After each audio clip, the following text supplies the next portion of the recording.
They say they were bulletproof, could turn into wolves, and mesmerize entire armies with a single gaze. This is the story of Europe's secret warrior mystics. To uncover their secrets, subscribe now. History is written by the victors, but its secrets are whispered in the shadows. In the heart of Eastern Europe, on a vast expanse of untamed plains known as the Wild Fields, where empires clashed and borders were drawn in blood, there existed a shadowy brotherhood. They were members of the Ukrainian Cossacks, an order of free warriors, but these men were different. They were known in hushed and fearful tones as the Kharakternyky. They were not just soldiers. They were said to be masters of esoteric arts. Warrior sorcerers who walked the razor's edge between man and myth. But were they real? Or are they just a fairy tale? A boogeyman invented to scare superstitious enemies? Tonight, we journey into the mist of legend to find the truth behind Ukraine's mystic warriors. To understand the Kharakternyky, you must first understand their world. The 16th and 17th centuries. Eastern Europe is a powder keg. The Polish-Lithuanian Commonwealth, the Ottoman Empire, and the Tsardom of Muscovy are locked in a perpetual struggle for control. And in the middle lies a vast, dangerous frontier, the Wild Fields. This was the domain of the Ukrainian Cossacks. They were not a nation in the traditional sense. They were a military brotherhood, a society forged in defiance. Runaway serfs, disgraced nobles, outlaws, and adventurers from across the continent, all who valued freedom over safety, found their way here. Their fortress, the Zaporozhian Sich, hidden on the islands of the Dnieper River, was a bastion of fierce independence and a unique form of military democracy.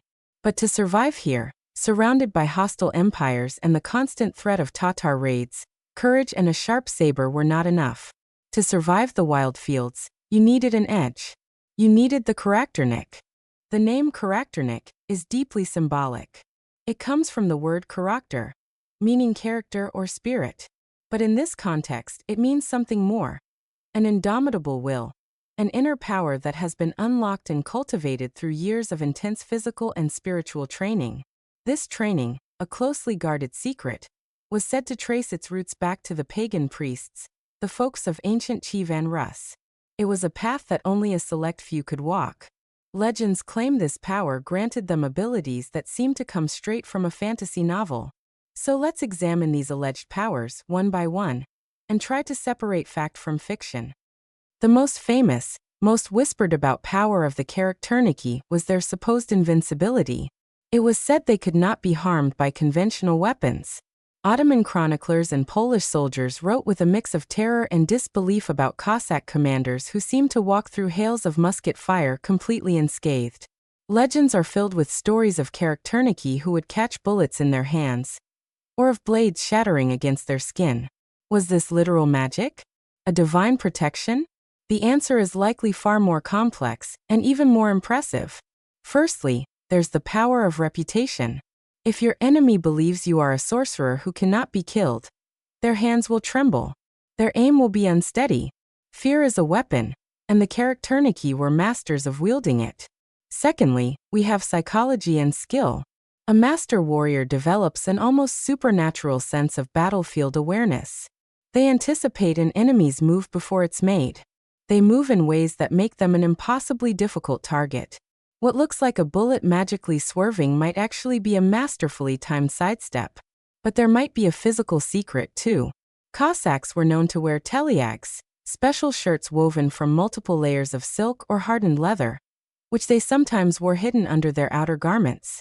While not a modern ballistic vest, such an item could potentially stop a slow-moving, low-caliber musket ball fired from a distance, or more likely, a spent arrow or a glancing sword cut.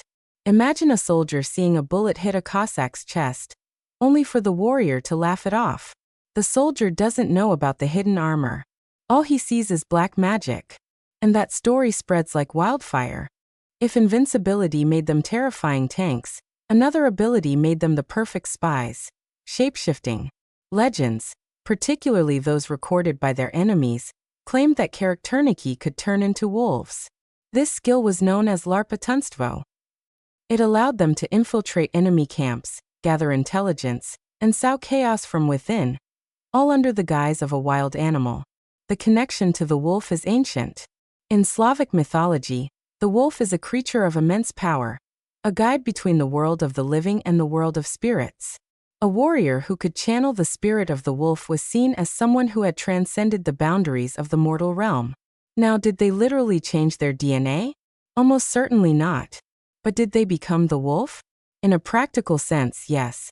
A Kharakternyky trained in larpatunstvo would be a master of camouflage, using wolf pelts to blend into the landscape. They would study wolf behavior for years, learning to mimic their movements, their calls, their very presence. They could move with such ghost-like stealth that a drowsy sentry would only see a flicker of gray in the shadows and dismiss it as a common wolf. The practical skill was so perfect, it became indistinguishable from magic. The same logic applies to other similar myths. They were said to be able to emerge from rivers completely dry. This likely points to their advanced knowledge of survival techniques, treating their clothes with beeswax and animal fats to create a highly effective waterproof layer. A skill far beyond the understanding of the average soldier. But perhaps their most potent, most feared, and most versatile weapon was not physical at all. It was a power over the minds of their enemies. They called it Omana, the art of deception, of casting illusions. The legends of Omana are truly incredible. It was said a single Kharakternyky could make an entire army see things that weren't there. They could make a small Cossack detachment look like a vast host, creating phantom flanks that would cause the enemy to panic and break formation. They could make an open field appear as an impassable swamp or a forest of thorny stakes, halting a cavalry charge in its tracks. This was psychological warfare, raised to the level of an art form. How was it done? It was a masterful combination of tactics. They would use their deep knowledge of the terrain, weather, and light. An attack at dawn, with the sun behind them, could blind the enemy and distort their perception of numbers. The use of smoke, combined with carefully placed banners and loud, echoing battle cries from hidden positions, could create the illusion of a much larger force. But Omana had a darker side, known as Mara, a state of profound terror and confusion cast upon the enemy. A Kharakternyky was said to be able to lock eyes with an enemy commander from 100 paces away and break his will, causing him to make fatal tactical errors. They could infiltrate camps at night and put sentries into a deep, unnatural sleep, allowing Cossack saboteurs to move about freely. This sounds like pure magic, but again, there could be a practical basis. These warrior mystics were also master herbalists. They knew the secrets of the steppe, which mushrooms caused delirium, which herbs induced sleep when burned, which pollens caused confusion. A few well-placed pouches of such substances, thrown into enemy campfires, could create mass lethargy and disorientation. When the attack came at dawn, the enemy would be slow, confused, and terrified, their minds already broken before the first sword was even drawn. This wasn't magic that broke the laws of physics.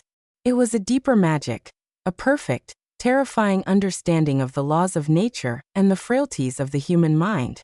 If the Kharakternyky were a brotherhood of legends, then one man was their living god.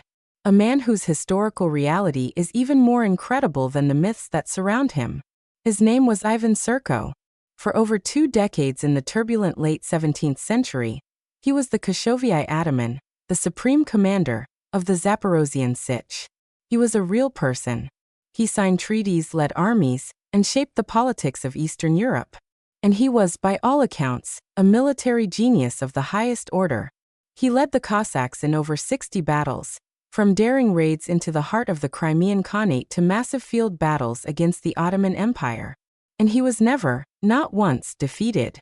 His success was so absolute, so consistent, that friends and enemies alike could only find one explanation.